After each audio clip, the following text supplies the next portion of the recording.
So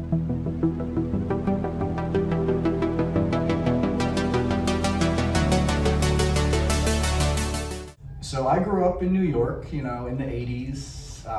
Thankfully, I was fortunate enough to be surrounded by art, which from a very young age influenced me. My mom and grandmother owned a restaurant in the city, and people like Keith Haring, Andy Warhol, Basquiat were regular clients. So there was always art around.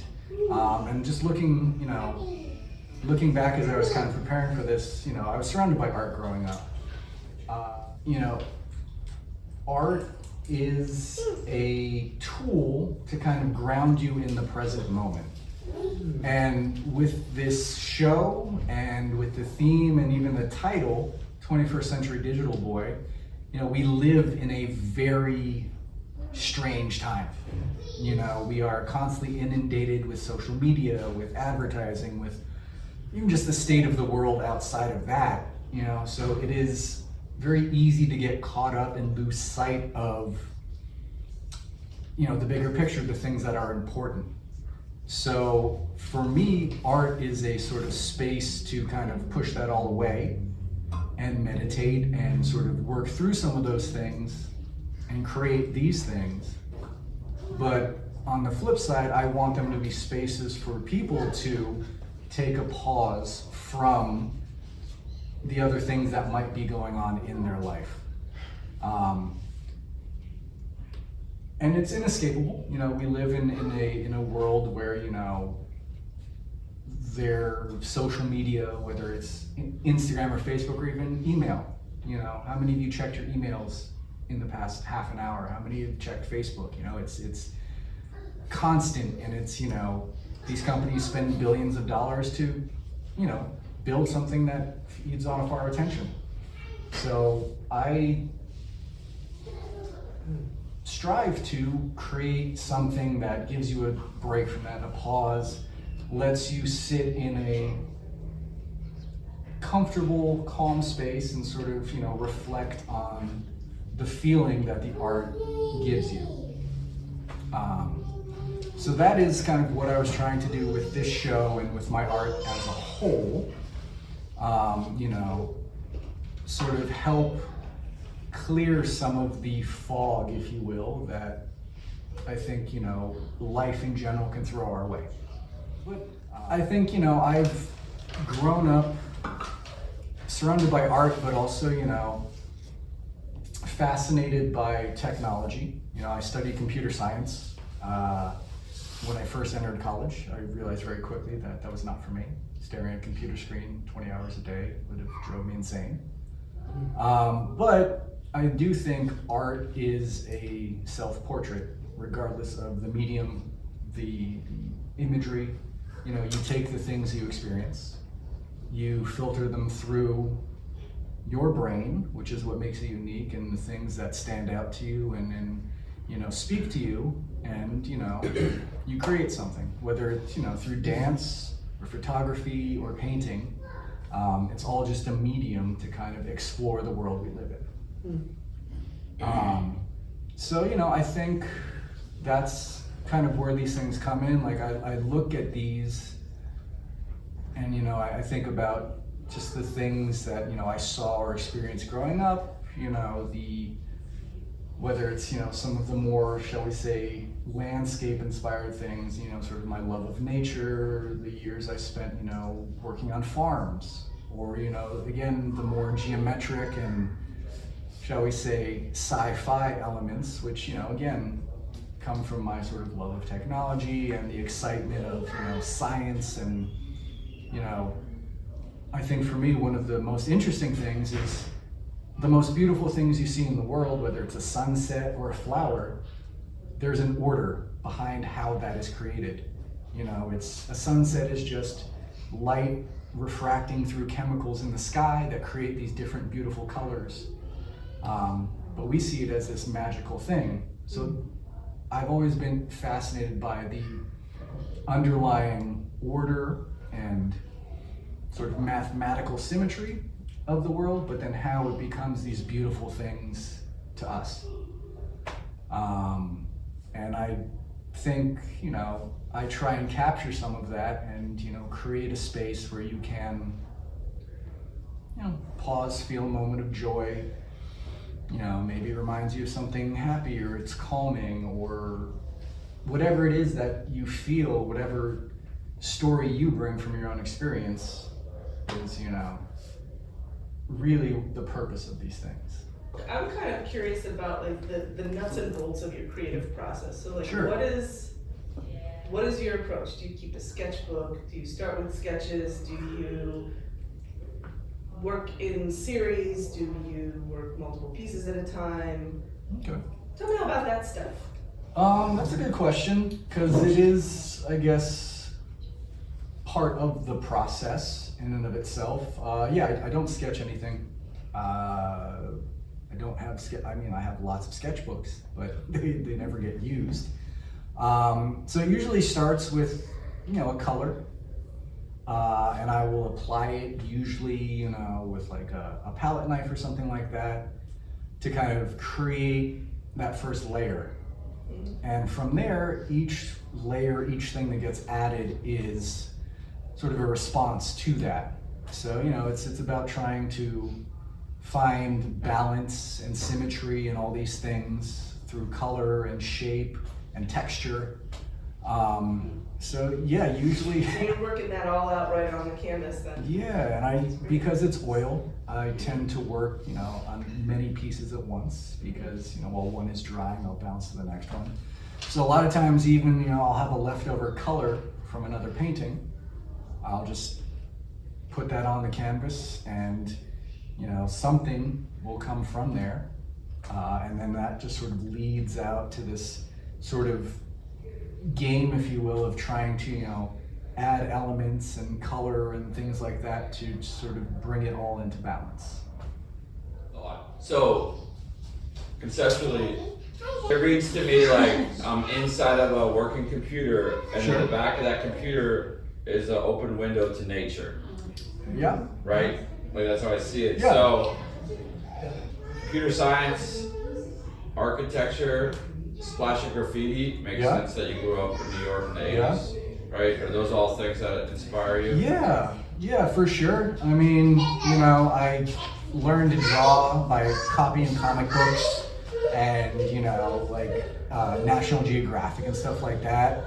I spent a lot of my life working on farms, so there's that nature and an outdoor influence. But like I said, it's all this stuff that I've experienced, that any artist experiences. It stews all together, and it comes out in their creation. But yeah, there's definitely, what is it? I had a buddy who used to call it like the Tron farmer. Yeah, that makes sense. But yeah, it's just me trying to kind of make sense of just like all these things I've experienced in life, and you take a bit from here, you take a bit from there, and like in that big piece, for example, back there, those arrows, that was an old like idea I had in sketchbooks from like middle school and high school. I was like really graffiti inspired stuff. Yeah. But I just, I happened to be going through some old sketchbooks, and I was like, you know what? This kind of fits what I'm doing now. So it's like, I have this bag of stuff that I've experienced that, that I can pull from. So yeah, like some pieces are obviously more like landscape inspired, some pieces are a little more science fiction-y, and then you have, these sort of weird abstracted, sort of figurative pieces, but it's just a kind of, I don't know, they're looking at them now, there is certainly, threads that connect them all stylistically, but I think, it's, like I said, it's a meditation, so it's like, if something's on my mind, or if, I'm feeling a certain way, maybe it'll bring up a memory or a thing, and that sort of gets incorporated into these things. So yeah, like I said, there's a lot of weird stuff just rattling around, and occasionally it kind of just like meshes together into these shapes or these color choices. I have a second part. Yeah. So, I'm not sure, but do you do the landscape first, or the sky and the background first, and then the geometrical patterns on top of that? Specifically, the one behind your head is the one that I'm staring at, so. Yeah, so yeah, that one I do think started mostly as like a landscape, and I think that mountain was more prominent. Okay. But, you know, again, going back to this idea of like a balancing act, I think it was just way too busy. So then I put that big yellow geometric space as sort of a negative space, a little place to like, for your eye to relax. So a lot of times, yeah, they will start very sort of landscape inspired, if there is a landscape element to it. And then, yeah, I will abstract out some of the shapes, like whether it's a mountain or something like that. But then some of them start purely as a shape, and then I just, you know, I'm like, well, this kind of looks like something, so maybe I'll try and make this, you know, a landscape. Like I said, I never go in with like an image in my mind. You know, it's very random and reactionary, if you will. And honestly, sometimes I'm surprised, as anyone else is, like where they end up. Yes? When did you become an artist? That's a good question. I mean, I guess that really depends on what you call an artist. Like I've been drawing since I was probably like younger than you know? But just, you know, like doodles and sketchbooks or things like that. But I don't know, I think I probably decided in my like late 20s that I really wanted to like take the time and put in the work to, you know, learn and grow, because it takes a lot of time, you know, to paint, especially if you're like, you know, doing oil paint because it's so slow to dry. So, you know, it's like a job, you know, and I think you can still make art and not be an artist, and that's perfectly okay. But, you know, I think if you want to be an artist, you do have to know that, like anything else in life, you're going to have to work hard, you know, to get good at it. But, you know, as long as you're having fun, that's really the most important part. When did you start your negative space paintings? Probably, I want to say like 6 to 9 months ago.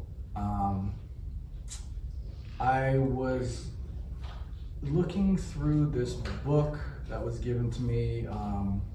He's actually an architecture professor at Princeton who does collages of sort of very architecturally inspired stuff, but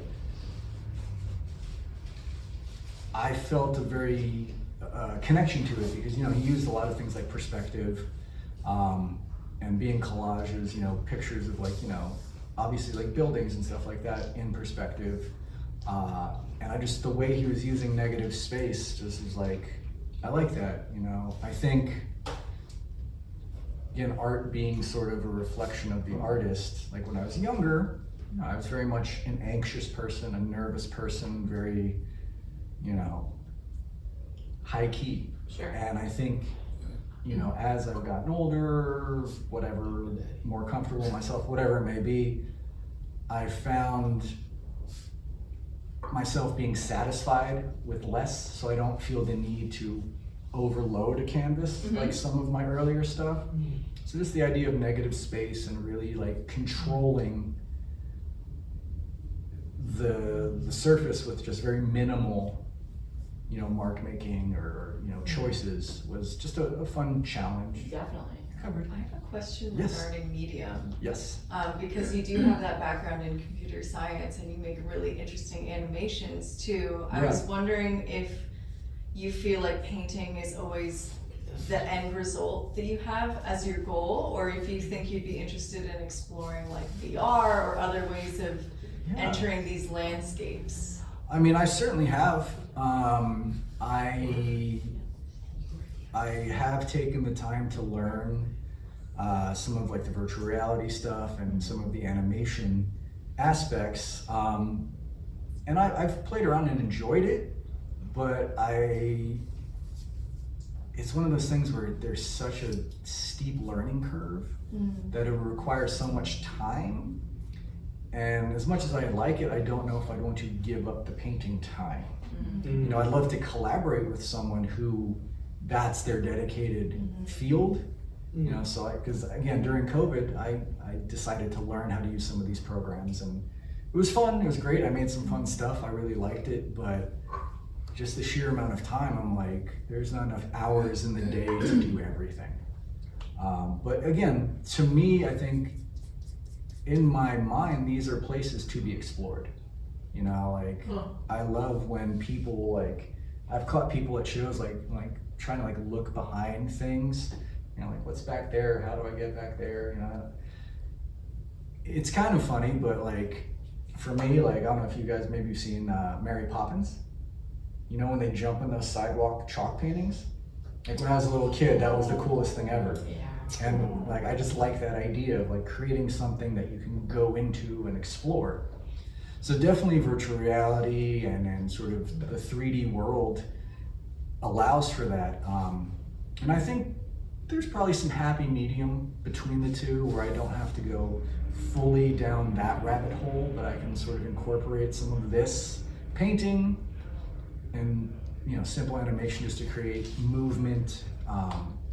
Because I think, you know, obviously this is very dimensional, and, you know, the fourth dimension is time, is movement. So I've definitely played around with it, but it's also hard, you know, not a lot of galleries are set up to show that sort of artwork. So it's, you know, it's this whole, well, you know, I can get a show showing my paintings, but like, where am I going to show these animations type thing? But yeah, no, I love the idea, and, you know, definitely, like I said, growing up, you know, I loved animation and you know, this idea of, you know, virtual reality and all that stuff is definitely a big influence on me. So yeah, I love to do it. I need an assistant or to clone myself, so there's more time to get it all done. Why did you decide that you want to do art? It's a very good question. Partly because it makes me happy. You know, I like creating. Partly because I like being part of the art world, the community of people and other artists. Like, they're just fun people and I like them.